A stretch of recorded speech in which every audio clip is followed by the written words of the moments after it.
सरपंच संतोष देशमुख हत्या प्रकरणामध्ये आज पहिली सुनावणी। वाल्मिक कराडसह सर्व आरोपींचा जबाब बंद लिफाफ्यामध्ये होणार सादर।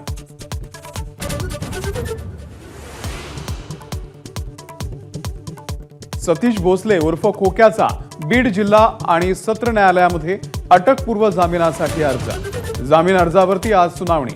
खोक्याच्या अटकेसाठी पोलिसांच्या 2 टीम रवाना।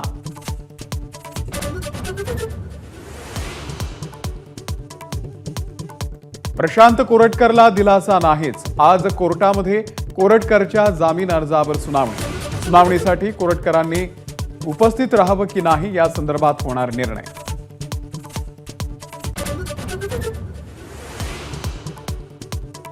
अर्थसंकल्पावरती आज चर्चा होणार। विरोधकांनी केलेल्या आरोपांना अर्थमंत्री उत्तर देणार। दरम्यान योजनांची स्थिती काय याची वस्तुस्थिती देखील अजित पवार मांडणार।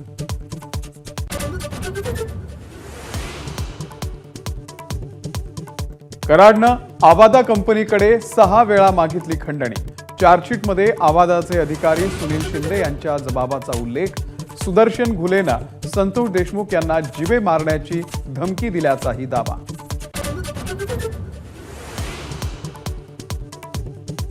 परळीमधल्या जगमित्र कार्यालयामधून वाल्मिक कराडनं खंडणी मागितल्याचा आरोप। आवादा अधिकाऱ्याच्या जबाबामधून स्पष्ट उल्लेख। धनंजय मुंडेंना सह आरोपी करण्याच्या मागणीचा दमान यांकडून पुनरुच्चार।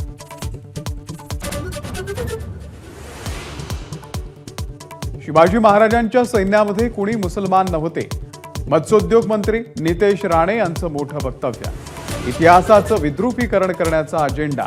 जितेंद्र आव्हाडांचा पलटवार। योजनांना हिंदू देवतांचं नाव देणं चुकीचं। मल्हार सर्टिफिकेशनचं नाव बदलावं। श्री क्षेत्र जेजुरी संस्थांच्या विश्वस्तांचं नितेश राणे यांना पत्र। होळीच्या निमित्तानं मुंबई पोलिसांकडून नियमावली जाहीर। 12 मार्च ते 18 मार्च पर्यंत लागू होणार नियम। पादचाऱ्यांवरती रंग पाण्याचे फुगे फेकल्यास कारवाईचा इशारा। प्लास्टर ऑफ पॅरिसच्या गणेश मूर्तींच्या बंदीसंदर्भामध्ये राज्य सरकार मूर्तिकारांची बाजू कोर्टात मांडणार। सांस्कृतिक कार्यमंत्री आशिष शेलार यांचं आश्वासन। पुढची सुनावणी 20 मार्चला। पालघरमध्ये डहाणू समुद्रात आढळले तेलाचे साठे। 18,000 चौरस किलोमीटर क्षेत्राहून अधिक मोठे खनिज तेलाचे साठे। 8 वर्षांपासून सुरू असलेल्या संशोधनाला अखेर यश। एबीपी माझा, उघडा डोळे बघा नीट।